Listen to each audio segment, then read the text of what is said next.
Here's an experiment for you. Take passionate experts in human resource technology. Invite cross-industry experts from inside and outside HR.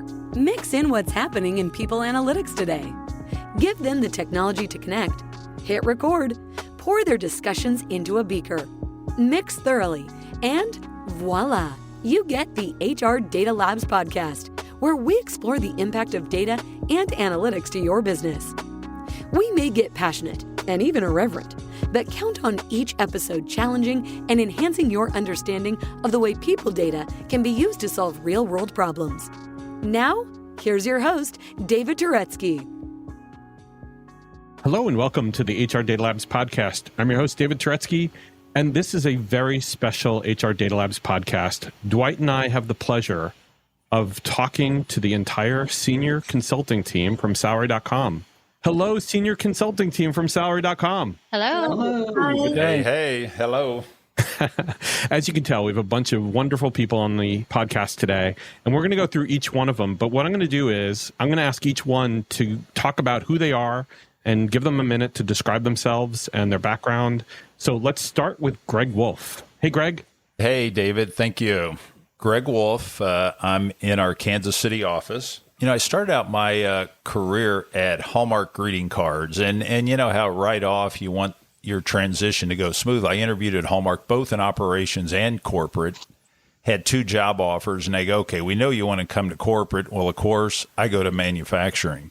And they said, don't do it. You'll never get out of manufacturing. So kind of a long story short, after 8 years or so, I came into corporate HR, you know, did the staffing, training, but got into compensation, really found a good niche before I joined the Hay Group for 14 years, and then now with Salary.com. So, you know, it was kind of a nice transition, and it's been just a fun career, meeting and working with clients and trying to move them along. Awesome. Great. Mara, how about you? So my name is Mara Marino, originally from the Boston area, but now living in Florida. And I started in compensation by way of recruiting. So I was recruiting, not knowing what was supposed to pay candidates, started to get information about salary data, used a lot of systems over the years, and Salary.com was my favorite comp analyst tool. So glad to be part of the consulting team now. Awesome. Courtney, how about you? Courtney LeCompte. I'm located here in Denver.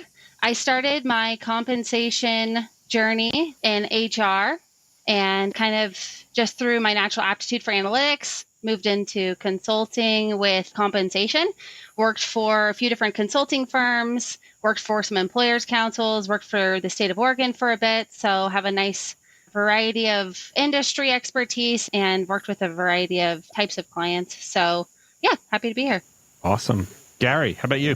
Garry Straker. I'm based in Connecticut, and I've been a total rewards compensation consultant for about 25 years. I never had the opportunity to work on, I guess we would call the client side in our business. So I've really been embedded in consulting work for, you know, that 25-year period. And I've really enjoyed working with clients in many different industry sectors and many different pay markets across the country. You know, love doing what we do. There's never been a more interesting and fascinating time to be in the area of compensation. So really happy to be here. Okay. Eric. Hi, thanks, David. My name is Eric McMillan. I'm based in Charlotte, North Carolina. I have, like Gary, I've been a consultant my entire career, so I'll just say 20 plus years. I did start at the Bureau of Labor Statistics doing econometric analysis. And so from there, I went into compensation with all the big firms. Happy to be here. Geek love there, Eric, on the data analytics stuff. Yeah. Rebecca, how about you? So I have a background that's similar to Courtney's. I've done both the in-house compensation, total rewards work, as well as the consulting stuff. So I've been doing this, about 23 years, and I'm happy to be here too. And now we do this for all of our guests. I'm going to go around the room one more time. One fun thing no one knows about you. Okay, let's start from the bottom up. Let's go back to Rebecca. Well, what's one fun thing no one knows about you? What came to mind, I thought I will never say this, but it came to mind, and you're going to me first, and I don't have anything else. So I have webbed toes. Oh. It's hereditary. 2 of my toes That's awesome. are webbed. And I hated it when I was a little girl, and my daddy said, don't worry, honey, you'll be the better swimmer. That's what I was going to say. You're swimming the anchor leg for us. Okay. And that made me feel better. Eric. I don't have a lot of secrets. I guess the for this crew, maybe the thing that nobody would know about me is I'm a pretty avid bird watcher, and I like to look for unusual birds kind of in my area. I will travel and go hike and look for the elusive woodpecker, kind of thing. So that's fun for me. I like doing that. I heard Woody is still there somewhere. Somewhere. Gary. So I've shared this with some people, but not everyone knows this about me. But I have a background in theatrical production and had in the past the opportunity to work with the Royal Shakespeare Company in Stratford-upon-Avon and London, and absolutely loved doing that work. Was really awesome. But it ended up changing my career when I emigrated back to the States some number of years ago, and I'm just as happy now. Well, we're happy you're here with us as well. Courtney. I'm like Eric. I don't have a lot of secrets. I couldn't even think of one thing that no one else would know about me, but I will share this with you because I don't think any of you know this about me. When I was growing up, I wanted to be a dentist, and I was the kid that for every holiday, I got all of the dentist stuff, like the dentist Barbie, the dentist tools, all of that good stuff. All the way through high school, I thought I was going to be a dentist.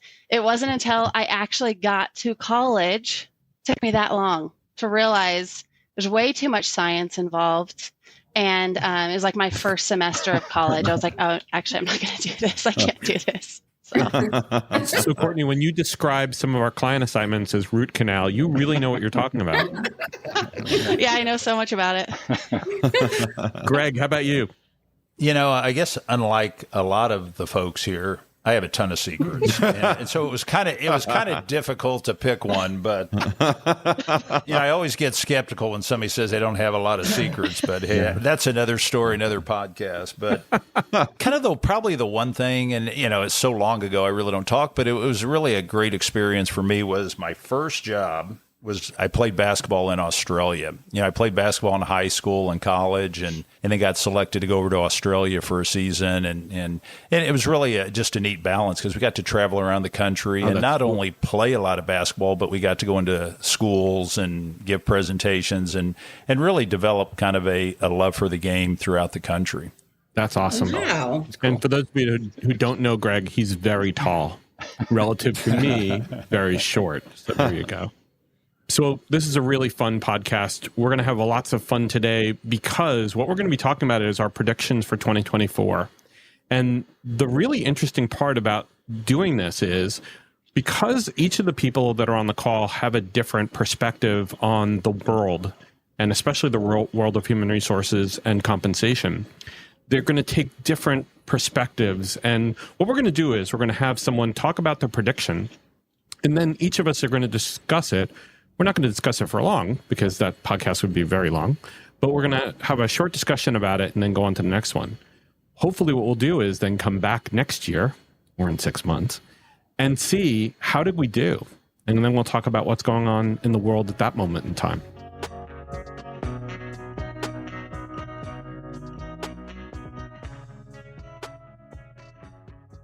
We're going to start off with Greg and your prediction for 2024. What if I told you that your boss skydives, Tim in marketing is a magician, and Sam in accounting does sums in his head while standing on his hands? Seeing sides of the people you work with but never see, sides that inform and inspire their work and that can inspire yours, is what The Talent Show is all about. Email me, Tom Alexander, host of The Talent Show, at talentshow@backboneinc.com and show us what you got. I look forward to seeing you on The Talent Show. And it's one that really, it seems like with many clients, it always seems to come up. It's really kind of from the perspective, hey, what are salary budgets being forecasted at? 3.8 to 4%, depending on what source we're looking at. And kind of my thoughts are it's going to be lower than that, noticeably lower than that, really, for a lot of reasons. And just a couple of those, there's some variations when you take a look at it from state to state industries, but and you kind of see some of the data. Some organizations are expecting lowering their salary, increased budgets really is showing a tick up. And I don't know, single digit to nearly 20%. But I think it really goes a little more grounded. It just seems like clients and the discussions that I've had just seem to be a little more cautious, a little more conservative with salary budgets and even hiring. So I think those go hand in hand. And then with employee voluntary turnover trending downward, by more than 20%, I think it just kind of leads to that prediction, which again, I think will come out pretty well. But with all that said, one thing's clear, employers are still concerned, with their wanting to have competitive compensation levels, and then internal equity, again, very much a focus, as well as transparency. It's a great kickoff prediction. Anybody have any thoughts on that? So, we've seen a few salary budget surveys already published, and what we're seeing on there is a 3.8 to 4%. I think it's going to be interesting as additional salary budget surveys are published if we see anything different, because I know towards the end of the year, we see several others published as well. So some of those early publications are showing the 3.8 to 4%. I think one of the keys here is the difference between the merit budget and the budgets for total increase.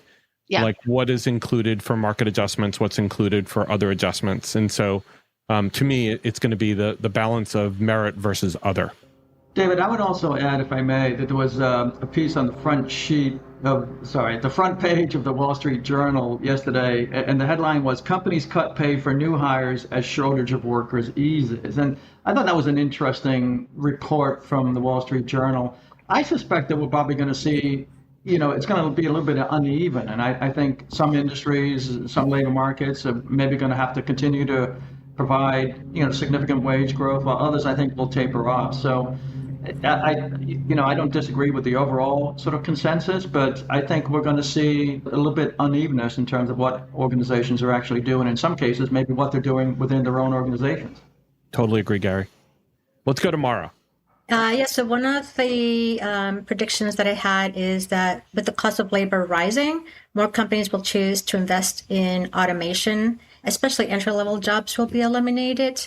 We already see this at the grocery stores where there are more self-checkouts than cashiers. And Similarly, I think jobs like business and technical writers, data processors, training facilitators, inspectors, because now there's scanners that can inspect things, right? And some manufacturing jobs will be automated with BOT and artificial intelligence. Well, I would say at the grocery store, I would like it if the self-checkout lanes, more of those were actually open. They have them, but they aren't always open for some reason. But I would agree with that, Mara, that a lot of that is going to happen. I'm curious about how it's going to turn out. You see it in marketing a lot now and just content creation, and some of it is not very good. So it'll be interesting to see, in the real world, how it improves and if it's a good option as an alternative to human labor. Yeah. So because of that, I think some of those jobs, the ones that do exist, their salaries might start to dwindle or go down because there won't be as many as them. So I'm curious how that will affect salaries as well. Okay, Courtney. So throughout 2023, we've seen, I know all of us have seen, employers continue to struggle with motivating their employee base, recruiting and retaining key talent. I think that there are many factors at play, and obviously all organizations are different there. But I think what we're going to see is organizations continue to seek out creative strategies to stand out. Now, that can be in addition to or in lieu of competitive wages. Some organizations can afford both. They can afford the competitive wages and they can afford including additional ways to recruit and retain talent. Not all organizations can afford both. So they're looking for other creative strategies right outside of compensation. And so my prediction is that we're going to see traditional benefit offerings being reevaluated and restructured so that they're aligning with this modern workforce we're seeing and evolving dynamics of the workforce. So specifically, my prediction is, and I'm kind of hoping for this, that we see more benefit offerings for mental health and wellness, specifically around counseling, team building, community engagement, and also stress management. And then also more benefit offerings around career development. So maybe some mentorship programs, tuition reimbursement, I know is a common one. And then more robust training programs. If World at Work and HR Tech last year were a prediction or were a trend or were showing trends toward that, I think you're right, Courtney. We saw, especially at World at Work this year and at SHRM this year, I think we saw a lot of offerings around those things. And obviously it's going to take time for organizations to adopt those new technologies and those new offerings. But I agree. I think that's really, it would be really great if the organization started putting their ear to the ground and listening to employees who are desperate for those. And so I hope you're right. Yeah, maybe we'll see some employee surveys to gather some information to make some data-driven decisions around the needs of the employee workforce. I mean, hopefully, right? Yeah. I also think, I've read a lot of articles around this. We have this evolving workforce, and all of a sudden there's this really high need for flexibility. We have a lot of employees now that want to be remote. So there's this shift. And so some maybe fringe benefits that were great a few years ago, like, letting employees bring their pets to the office or free meals, right, in the office, those probably don't hold as much weight for those employees. So just kind of reshifting, reevaluating, and connecting with the needs of the workforce, I think is important. And that's my prediction, hope that employers will put some focus there. We're with you. Like what you hear so far? Make sure you never miss a show by clicking subscribe. This podcast is made possible by Salary.com. Now, back to the show. Okay, Garry, how about you? So I'm anticipating the career progression line of sight will evolve as a best practice for recruiting and retaining talent. And David, I'm saying this being influenced by some recent developments that have occurred in both Colorado and Europe. Colorado has introduced legislation that requires career progression disclosure as part of some amendments to their pay equity laws, which was, I thought, a very significant and interesting development. Turns out that the European Union also passed recently a new European-wide directive impacting all 28 member states that will require employers in Europe to provide career progression disclosure. And just last week, the Illinois governor signed into law an amendment to their pay equity law. It has some language related to career progression disclosure, although it's not as far as Colorado has gone. So I'm anticipating that organizations, in part, due to some compliance needs in various markets, are going to start paying a lot more attention to providing career progression line of sight. They're going to spend more time identifying career growth opportunities and earnings growth opportunities for employees in order to be able to recruit and retain, and I think what is going to continue to be a highly competitive labor market. And it just happens to be that the government's pushing what should have been best practice for so many years of telling people, where can your career go from what job you have now? Who would have thunk that we would have had to have compelled companies to tell people? David, I agree. I mean, it makes, to us, it's like common sense, right? It's just perfectly logical that you would provide that access to opportunity and visibility into why would I want to stay in this organization in the long term? Right. What am I going to get from this? And is this the place I really want to, invest a lot of my career and energy, just from a professional perspective? Exactly. One would hope that companies would see this, see the writing on the wall, and whether or not they operate in Illinois, Colorado, or EU, say, this is something we should have done a long time ago. Let's fix our stuff. Let's get our descriptions in order. Let's start telling managers how career progression should work and actually make this happen. Let's hope. Well, I think we're already seeing that, right? I mean, not even being compliance driven. We have so many organizations that are reaching out to us for job architecture, leveling frameworks, career progressions, because they see the benefit in it. And so I think we're just going to see it from a different angle now. Organizations reaching out from a compliance standpoint. Right, Courtney. Exactly. Yeah. But it wouldn't have been great if they had just done it anyways. I mean, to your point, I mean, it wouldn't be better if all of these companies would have just done it to that extent? Of course. Yeah, but so much is driven by regulation. It's always the impetus for so much good stuff. But okay, Eric, you're next, buddy. Okay, so one of my predictions for next year, and it shouldn't be a surprise to anybody, remote work, I think is going to continue to be very popular among the labor force. People that are looking for jobs are they're going to say, I'm not even going to look at a job unless it allows me to work remotely. So many people have gotten used to it in a lot of different industries, right? The ones that don't require you to be at the hospital or something like that. I think that's going to continue to be a major sticking point. And the organizations are going to continue to have challenges with how do they manage a pay program if they have a significant population that is remote. I mean, we all talk with clients and organizations every week that are still kind of struggling with it and trying to figure out what's the right answer for their organization in terms of managing that pay. I talk with people a lot that they hired them in San Francisco and then that person moved to Oregon. They didn't change their pay. So It's, and they're like, well, we don't have a policy to do that. We don't know exactly what to do. And it's going to be policy driven, but I think there's just a lot of question marks out there for all size companies. You like to think the larger ones maybe have a better handle on it, but some of them I talk to do not. Yeah, the genie's definitely out of the bottle on this one, and it's not going back in. And we were just talking with a guest yesterday who was talking about an anesthesiologist that she knew. And, that fits in that category of ones you don't think are good for remote work. Well, this anesthesiologist decided that they were going to go just part-time with everything. And they decided that the freedom that they had was very freeing for them, gave them the work-life balance. So all that to say, I am with you, Eric, on that prediction. I don't think the genie's going back in the bottle on that one. Yeah, I have a lot of healthcare clients that are also trying to figure out a way to offer flexible work schedules because they need to have people on site.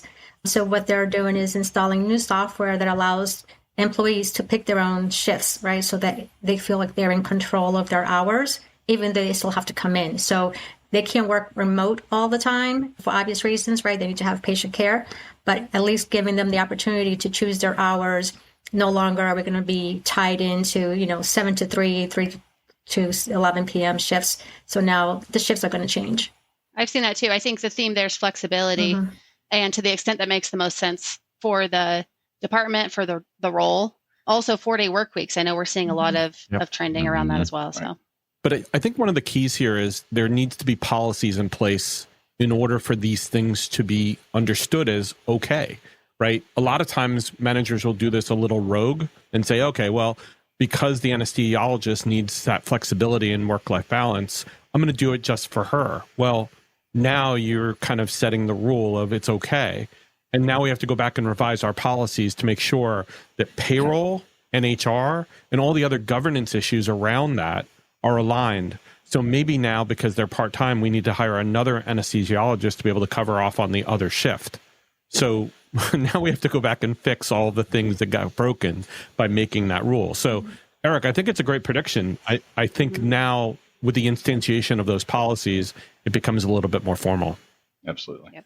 Yeah. Hey, David, it's kind of funny. My second prediction was just the opposite. So because we all know, like the past years, it's been like unprecedented and once in a generation type things happening that we've had to deal with it, not just in our work life, but in the world around us. So, we focus a lot on the pros, work-life balance, more freedom, increased productivity. All that is 100% true. And in some ways it still outweighs it, but they're starting to do a little bit of research. And even I think employees at a certain level are starting to realize that, no face-to-face connection, I'm missing something. I like Zoom. I like the, interaction with people and, so then just not as much collaboration. You don't run into people at the coffee machine or over lunches and,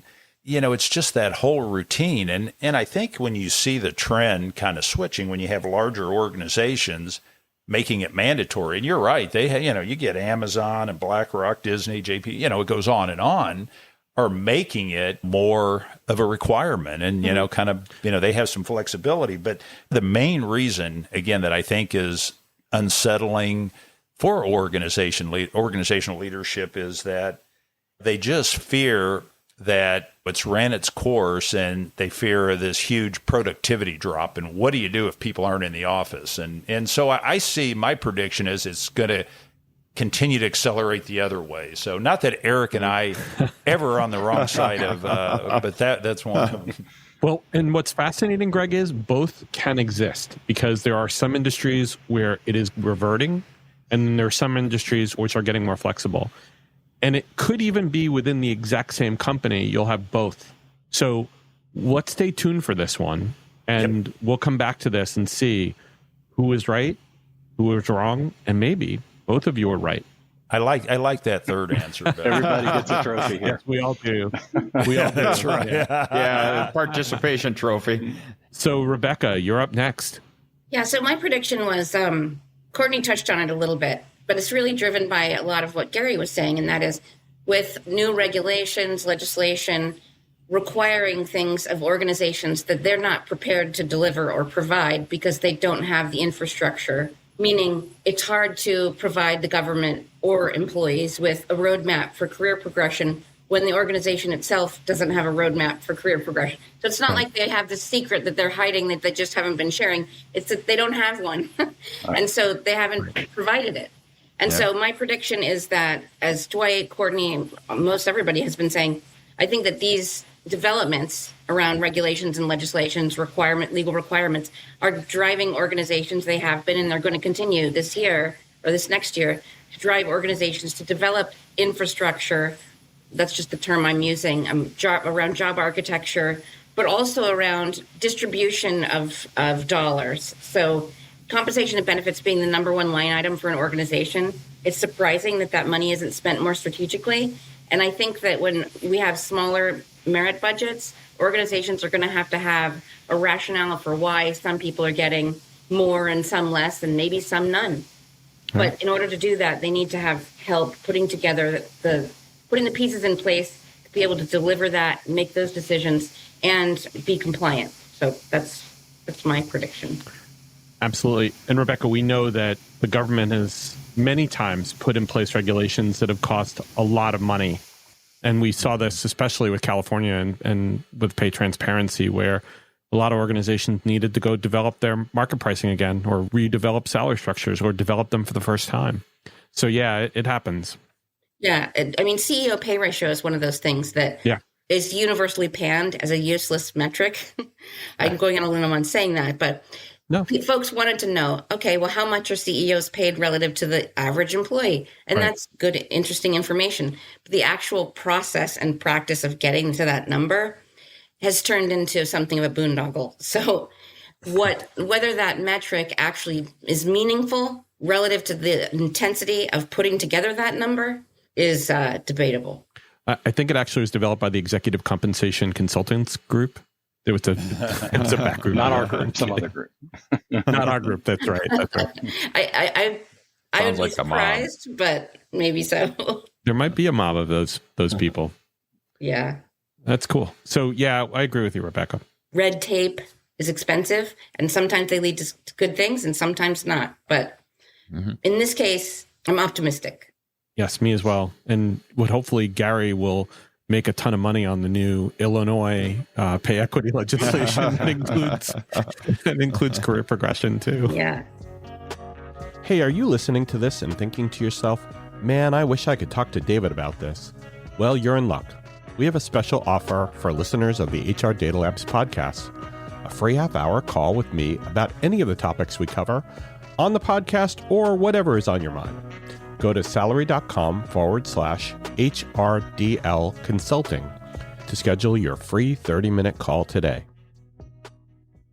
So now it's my turn. I thought a lot about this. In fact, I spent the entire week and a half thinking about what my prediction was.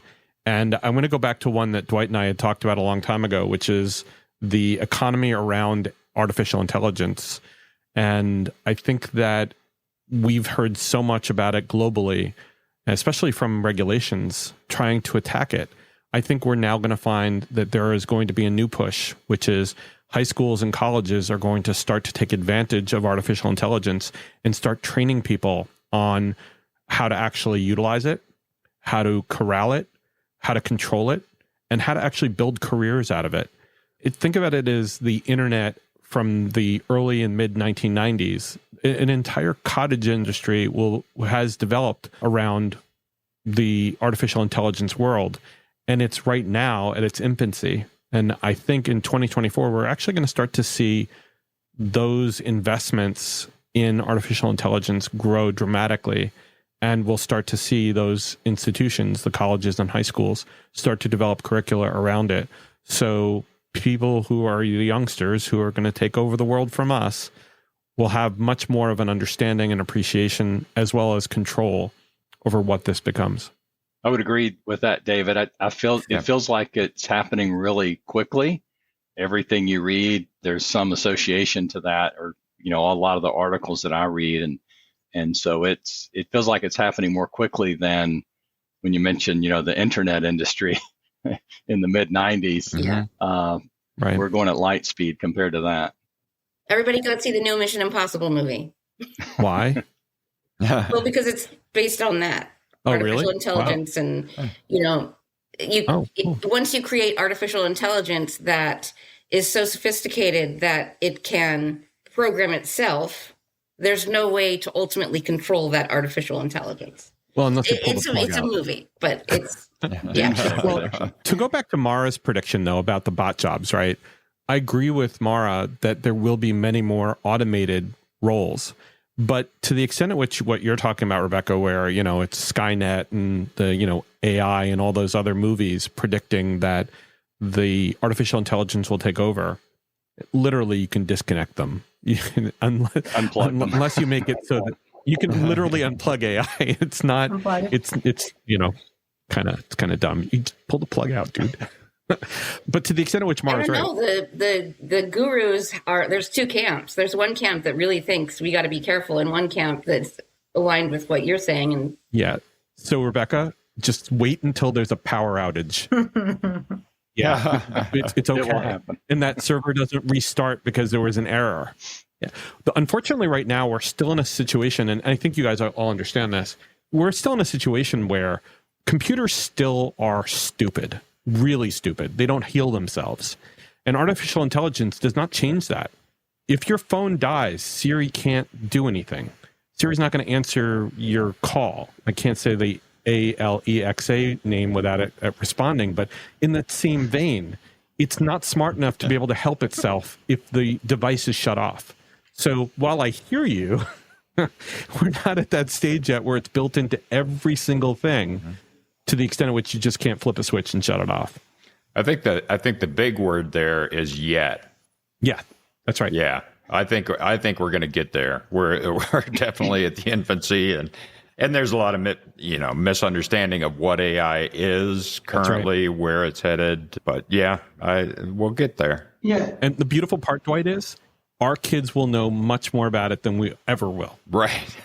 I don't know if I want my kids to know more about something than I do. It's going to happen. It's going to happen. Play to my insecurities.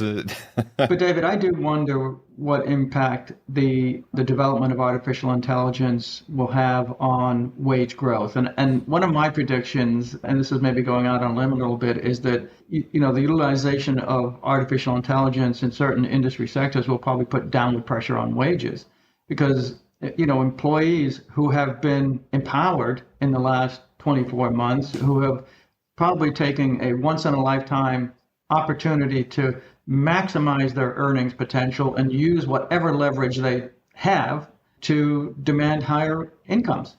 And that's worked pretty well over the last couple of years for many employees.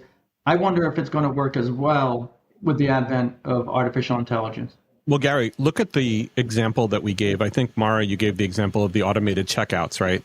What happened to those people? They didn't go away from the supermarket. They're still there. Now they're actually the people who are standing over those self-checkouts, right? And they're helping people get through the line. There are still signs outside of those supermarkets saying, we need help. So to the extent in which retraining and reskilling are still efforts that are underway, I think a lot of the wage pressure that you're talking about are going to be replaced by reskilling and upskilling, so that those people now have other careers and other opportunities, because it's still hard to find good people. Mm-hmm. And to the extent to which we can hire them to do those roles of maintenance and support, we desperately need them. Yeah, I mean, think about the Industrial Revolution, where there was the big scare that it was going to make all of humans obsolete. And to David's point, I think ultimately it does just end up shifting where people are earning their money. As long as organizations, like you said, are deliberate about reskilling, retooling employees, and it will be interesting to see what that does to wage growth, though. To your point, Garry, you can reskill and retool, but does that mean that you're reskilling somebody into a job that has comparable pay, or are they going to have to take a pay cut to go there? So it'll be interesting to see how this plays out into the future. And just remember, we're talking about 2024. Yes, it's coming up. This is August. By the time this podcast gets released, it'll be only a couple months away.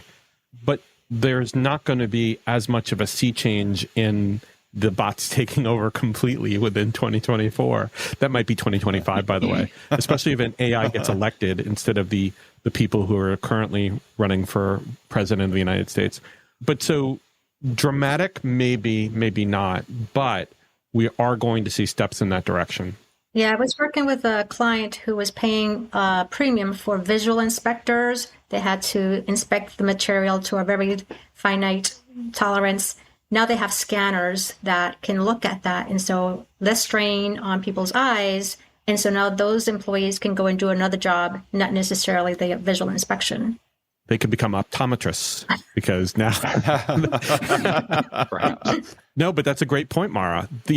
Also they could be able to be supporting those tools or those machines now themselves. Yeah. Machines. Yeah, exactly.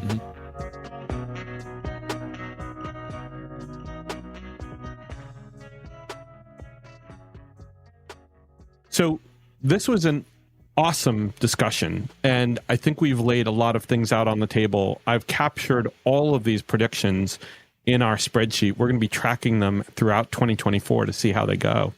And then we're going to come back later on and talk to you about how your prediction went. And we're going to give you the opportunity to grade yourself. And we're going to give the audience an opportunity to grade you as well. So no pressure. There'll be a medal at the end, though. Yes, we're going to give out medals.